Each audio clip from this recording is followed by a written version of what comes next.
The Diesel Performance Podcast contains explicit language.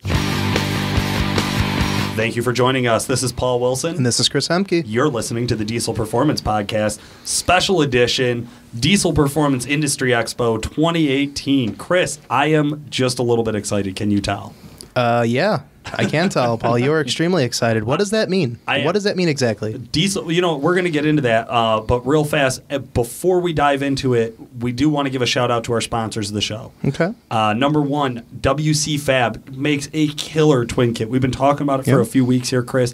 S475 over stock. They got them for the Cummins. They got them for the Duramaxes.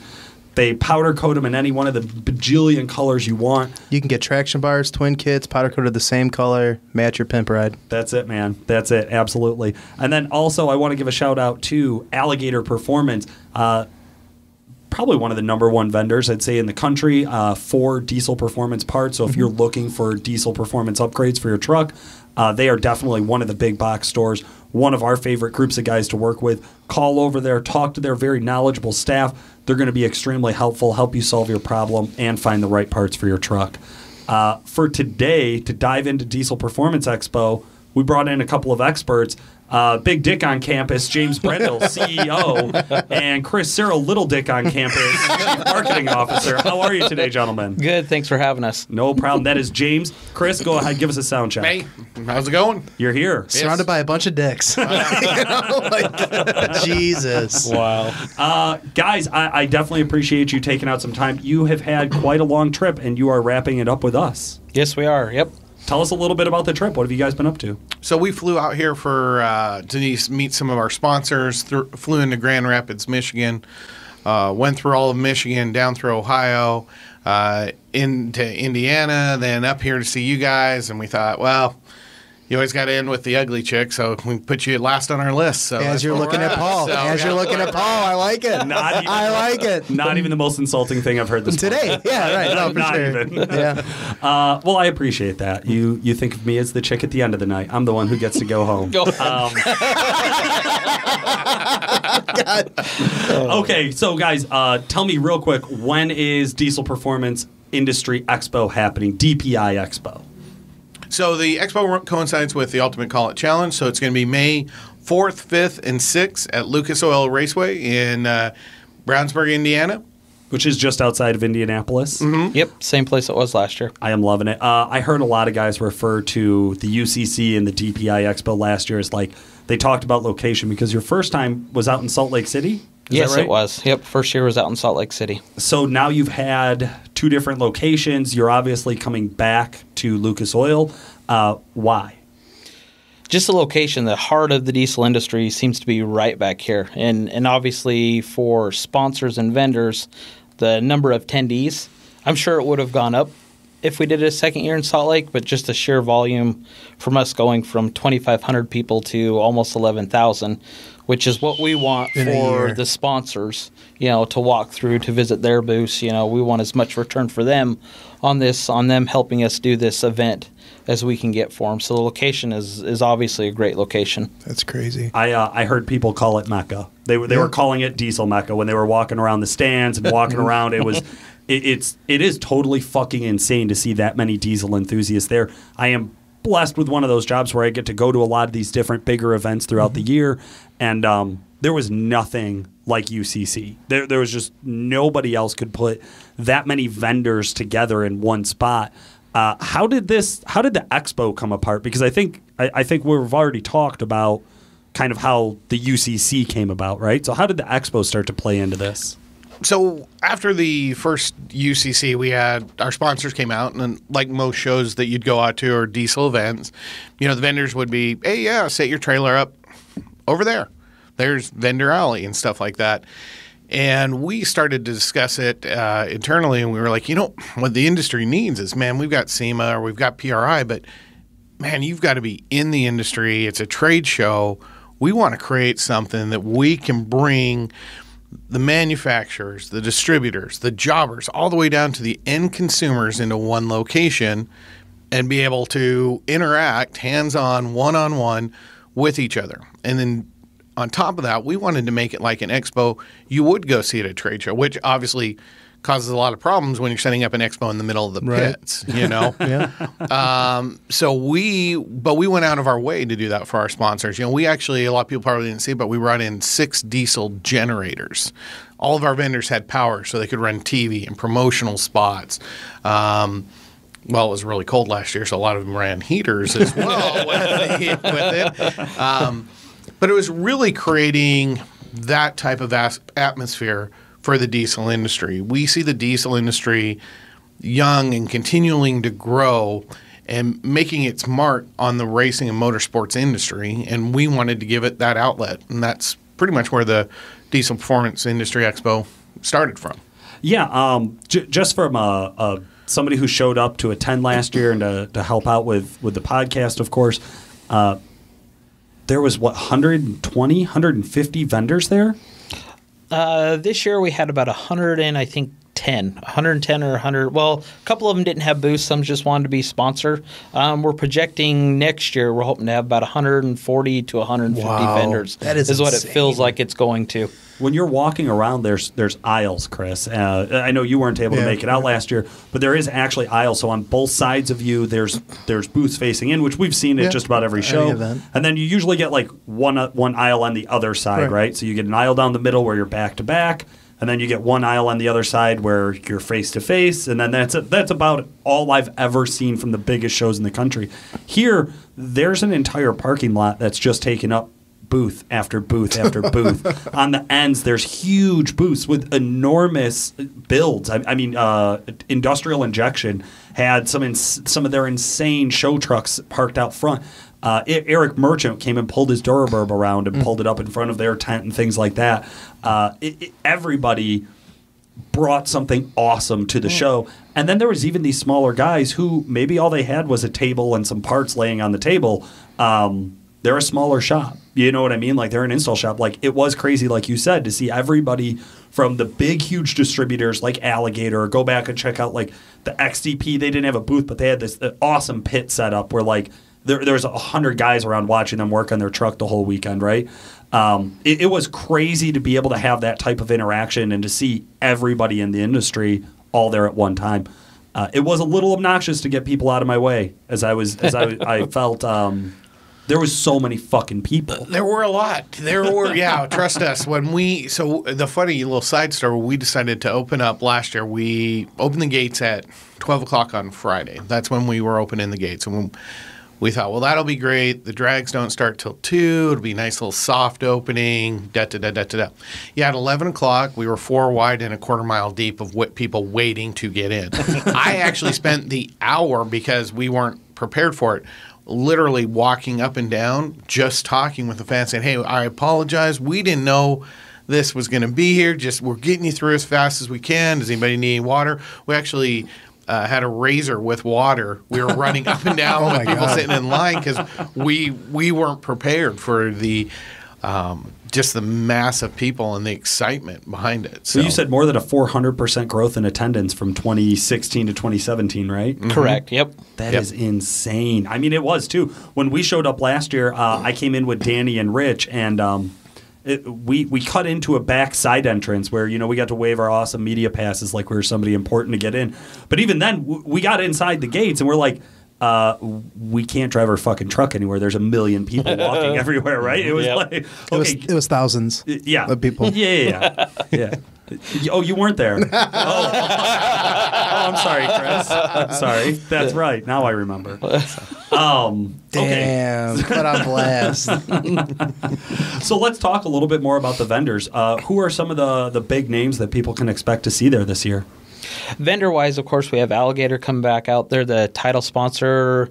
Talk with Chad, obviously the owner, and JK and Matt. Those guys do an awesome job. They were willing to jump on board back when this was just an idea 2 years ago. So we're very grateful that we've got them coming back out. They're obviously the title sponsor of the UCC. Premier's the title sponsor for the Expo, where they're more on the manufacturing side, where they deal with the warehouses where they're the warehouse, they deal with the manufacturer. So Premier's actually the title sponsor for that. You've got RevMax and something I'm sure you'll get into, they've jumped up at being the title sponsor for the qualifiers we're going to start rolling out for the 2019 UCC. This way it'll give people a chance to throw their hats in the ring with some of the other guys. Those are the big sponsors that we have. And then we have, everybody from RBP, GDP, Exergy, Industrial, Dynamite. I mean, honestly, right now, where we're standing, we already have 102 sponsors that have signed back up for the DPI Expo. Most of them, to be honest with you, signed up immediately after last year. They're like, we just wanted the spot. Here we go. Yeah. We had a couple. One of them walked up to me and James and had cash and was trying to hand it to us. No. Just, I will send you an invoice. We're good. Handshake works, dude. I want this spot right here. This is what I want. I loved it. Yeah, but it was good. But, I mean, there's so many, and we try extremely hard for all of our sponsors. We obviously have the UCC Facebook page. We also have a DPI Expo Facebook page. We're constantly running their commercials, posting new products day after day, 2 or 3 a day, just trying to make sure that they're taken care of. So one thing we were able to tell, like Brian Roth with BD, is we were able to show him that on our website, his commercial just from September to now has been seen almost 10,000 times on the UCC website. That's just so from crazy. people going, they rotate all the sponsors that have given us their commercial. They rotate every time someone new gets on the website. That's awesome. Which I know this kind of rolls to a business side, but as a marketing person for years, you'd go to these shows, and the promoter, i.e., me, would walk up and say, "Hey, I need money. Give me some money." And then you do the show, and you're like, "Wow, was that really worth what I paid?" And when James started this, and we were talking about how do we do it different, I said, "Well, one of the things we got to do is we got to show the ROI. We've got to show these guys that we're not just a show." The 4th, 5th, and 6th. Yep, right. We start promoting our show in September the year before, all the way through, and it's something we do. It's something we make so that when that show rolls around, we can show them, hey, from September to the end of November, you got 10,000 views. Well, from September till the show, you've got over 2 million views if you're commercial. So I'm pretty sure being a sponsor or something that we do makes magazine ads that have all the sponsors in them too with the other publications, which is nice to do that also. Absolutely. Yeah, speaking of sponsors and paying the bills, I left out Exergy from the top of the episode on purpose. That's because Exergy do's and don'ts segment. Chris, are you ready? I'm ready. What's the first one? What's a do? A do. Do stop by Exergy's booth for one of their premier talks at the Diesel Performance Expo. That was slick. I had the pleasure of rolling in on Randy and Rick last year, right in the middle of them discussing CP4s and CP4 failures. Yeah. Which, honestly, we are going to spin that into a podcast episode here in the near future. Yep. So Rick will be on the show to go over CP4s very much in depth. I, however, was going over to see if they wanted a Jaeger bomb at like 4 o'clock in the afternoon and walked into their booth with a bottle of Jaeger and a can of Red Bull and some cups. It was like, hey, what's going on, guys? Not realizing there was like 40 people standing around the booth listening while to them they were give having a presentation. So that's the don't. Yeah. So that's the don't right there. Don't be Paul. Roll into a presentation and start offering shots unless you know that they're done talking. No, I mean, they're definitely knowledge leaders when it comes to common rail injection systems. I don't think I've ever called them and they steered me in the wrong direction. Yeah, absolutely correct. As far as diagnostics and things, especially when it's remote over the phone type stuff. So yeah. If you're foolish enough to think Chris or I know what we're talking about, we call Exergy when we have questions. Yeah, we do. Some more than others. But guys, one of the things that I really loved about the show is every single attendee I talked to talked about how great of a time it was. They talked about how overwhelming it was. They talked about the truck show. They talked about the drag racing. That everybody who was there as an attendee had some sort of personal story. They had some sort of connection to the event. What can you guys explain a little bit more about kind of keeping the attendees in mind as you're putting this event together? Well, I think we do always take that. When you're doing a show, you always have the competitors, you always have the sponsors, and you always have the attendees. It's a three-legged stool that you have to keep in mind when you do it. So the attendees, we try to keep the action packed with the UCC there. The DPI it's great because it allows the attendees to come, whether you're the end consumer or you're a jobber. You walk up, you can go to Alligator's booth. There's on-site specials. There's specials that we only run. The Alligator runs out at the expo for the people that attend, that go through there. If you're a jobber, Premier has different specials that they're running out there.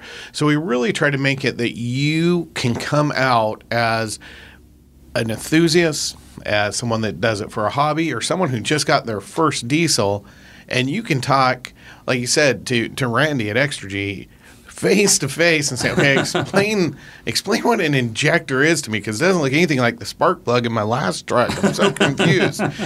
Giving it that little bit of personal touch to it as well. Or where's a chance you can actually talk to Nick at Duramax Tuner, GDP Tuning, Corey Willis with PPEI, Zach with Starlight Diesel, all at one spot. Yeah. So you can actually go talk to all these guys. And same way with, like you're saying, Exergy, or there's Industrial, or Lenny from Dynamite will be there, BD's there.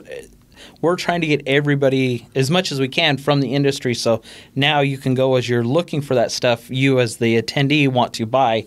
Well, now you have everyone's knowledge. You can go talk to whoever you want. Joe's HSP's Twin Kit. You want to talk to Worley or Scott with SDP? They're all there. You'll be able to talk to all those guys. All the times that guys are on the phone trying to talk to these big names. Yep. And they don't. They get their calls screened. Unfortunately, it's a business, right? They get us. Mm-hmm. Yeah, no. Damn. I'm going to start getting screened soon. With Nick. No, Nick screens my calls. But, it's going to be one of those things where they can literally go up to a booth, ask the questions, and then they can invest where they feel is best for them. So, awesome.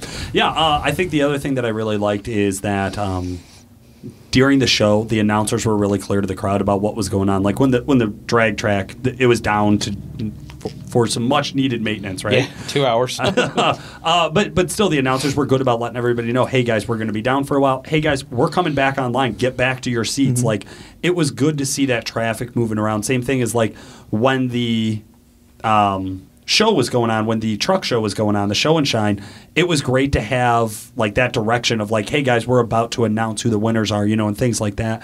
I thought there was a really good flow for attendees where there was always something to go look at. If you were there just to enjoy the event, there was never any downtime. You had 100 and something, whatever, booths to go to. You had drag races going on, or sled pulls, or dyno pulls.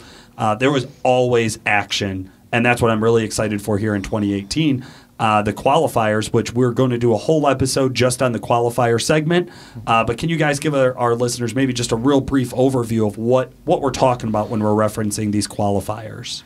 So the qualifiers that we're going to run at the UCC is for 50 of them have signed up.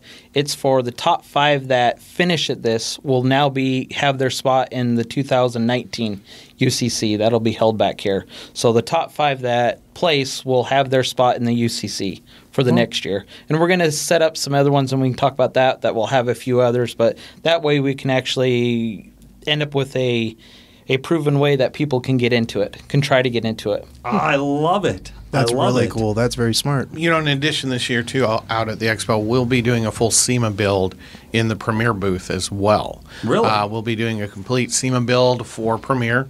Can't remember, is it the Chevy that we decided on? Can't remember if it's a Chevy or Ford. But we haven't decided yet. Yeah, but we're going to do a full build at their booth over the 3 days, finish it all the way up to a wrap, have it ready to go for... Yeah, Brand Smith will wrap it on site when we get done with it. So Wow, cool. that's really cool. Awesome. Definitely. SEMA build. Just something more for the attendees, like you were saying, something more that they can interact and actually watch. So they can actually get a SEMA truck be built right in front of them. That is so cool. And all around their hobby. They're in diesel enthusiasts. Everything is geared around their passion, and that's what we want to keep. So you've created a hub, per se, 3 days, all diesel, end user, shops, distributors, vendors, right? The whole 9 yards.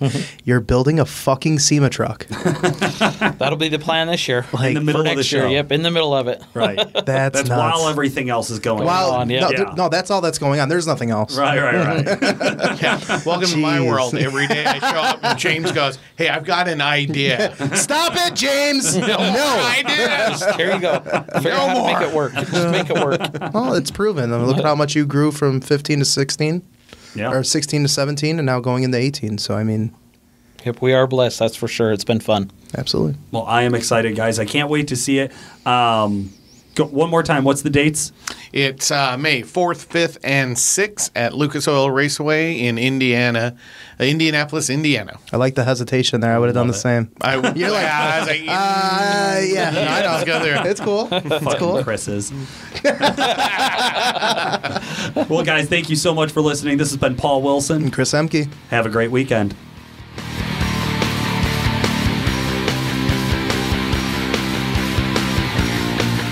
Calibrated Power Solutions, the leading North American developer of clean diesel power and home of DuramaxTuner.com, is the proud sponsor of the Diesel Performance Podcast. Calibrated Power develops emissions-equipped calibrations for a wide variety of diesel powertrains, including the Duramax, Cummins, Jeep, John Deere, and many more. For more information and the best customer service in the industry, check out calibratedpower.com or call 815-568-7920. That's 815-568-7920. If you'd like to contact the Diesel Performance Podcast, send us a message through Facebook or email paul@duramaxtuner.com or Chris at CEHMKE@duramaxtuner.com. You could also reach him by phone. Chris's extension is 2121, Paul's is 2122.